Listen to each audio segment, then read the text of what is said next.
जिस चाइना ने गलवान घाटी में हमारे जवानों को शहीद किया और ऑपरेशन सिंदूर में पाकिस्तान का साथ दिया। फिर हमारे प्राइम मिनिस्टर चाइना के साथ ट्रेड डील कर रहे हैं। जो मोदी चाइना को लाल आंखें दिखाने की बात करता था, क्या अब चाइना के साथ हाथ मिलाकर सही डिसीजन लेने जा रहे हैं? क्यों इंडिया को चाइना और अमेरिका के साथ हाथ मिलाने की जरूरत पड़ती है? 1980 में इंडिया की जीडीपी ऑलमोस्ट चाइना की बराबर थी और अब चाइना की जीडीपी है 17 ट्रिलियन डॉलर और इंडिया की है 3.5 ट्रिलियन डॉलर। आखिर चाइना इतना आगे कैसे निकल गया? जो कल तक हमारा दोस्त था वो आज हमारा दुश्मन है और जो दुश्मन था वो आज दोस्त है।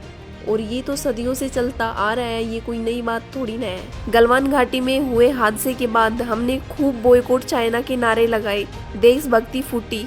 2019-20 में टिकटॉक और चाइना की ऐप को बैन किया और खुश हो रहे थे। पता है रिजल्ट क्या निकल कर आया? 2020-21 में हम चाइना में एक्सपोर्ट करते थे 21 बिलियन और इंपोर्ट करते थे 65 बिलियन और 2024-25 में ये नंबर डबल हो गया। हमने 113 बिलियन एक्सपोर्ट किया और इंपोर्ट किया सिर्फ 14 बिलियन। नरेंद्र मोदी चाइना में जाकर उनसे हाथ मिला रहे हैं। इसमें फायदा इंडिया का नहीं है बल्कि इसमें फायदा चाइना का है। हमारा प्राइम मिनिस्टर वहाँ ट्रेड डील करने ही तो गया है। आप बोलोगे कि इसमें तो हमारा ही फायदा है, ऐसा नहीं है क्योंकि इंडिया तो सिर्फ 14 बिलियन एक्सपोर्ट कर रहा है। अगर डबल भी हो गया तो 28 बिलियन हो जाएगा। लेकिन चाइना जो 113 बिलियन इंडिया में एक्सपोर्ट कर रहा है वो और ज्यादा एक्सपोर्ट करेगा। चाइना तो चाहता ही है कि नरेंद्र मोदी आए और हमारे साथ हाथ मिला ले। भारत और चीन दो पड़ोसी देश, दो शक्तिशाली सेनाएं और एक कड़वी सच्चाई। 2020 की गलवान घाटी की उस रात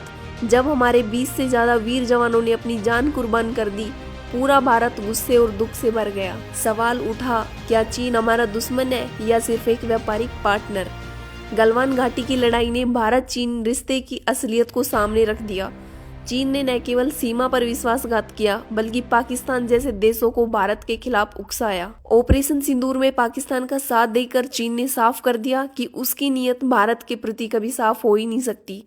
भारत और चीन का रिश्ता सिर्फ सीमाओं तक सीमित नहीं है, ये एक आर्थिक जंग भी है। गलवान घाटी ने हमें याद दिलाया कि चीन पर भरोसा खतरनाक है, लेकिन मजबूरी ये भी है कि जब तक हम आत्मनिर्भर नहीं बनते हमें इस कड़वे रिश्ते को झेलना पड़ेगा। सवाल वही है, क्या भारत भविष्य में चीन से पूरी तरह अलग रास्ता अपना पाएगा या व्यापार के धागों से बंधा रहेगा? इंडिया के पास कोई ज्यादा ऑप्शन है ही नहीं कि वो चाइना को बोल दे कि भाई हमें तुम्हारे सपोर्ट की जरूरत है ही नहीं, हम अपना खुद देख लेंगे।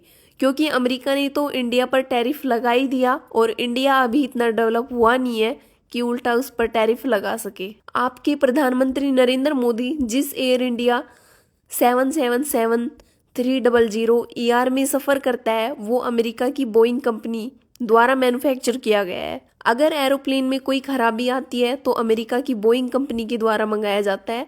अगर नरेंद्र मोदी उन्हें आंख दिखाते हैं तो वो इनकी डिलीवरी को रोक देंगे और इंडिया के इंजीनियर इतने काबिल नहीं है कि वो उनके पार्ट को इंडिया में मैन्युफैक्चर कर सके।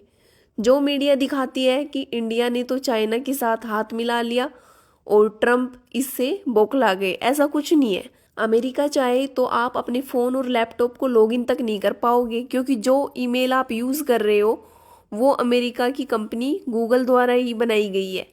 अगर अमेरिका चाहे तो 2 मिनट में जीमेल बंद करा देगा और आप प्ले स्टोर में लॉगिन तक नहीं कर पाओगे। इंडिया तो अपने आप को कंपेयर ही पाकिस्तान के साथ करता है जिसके पास कुछ है ही नहीं।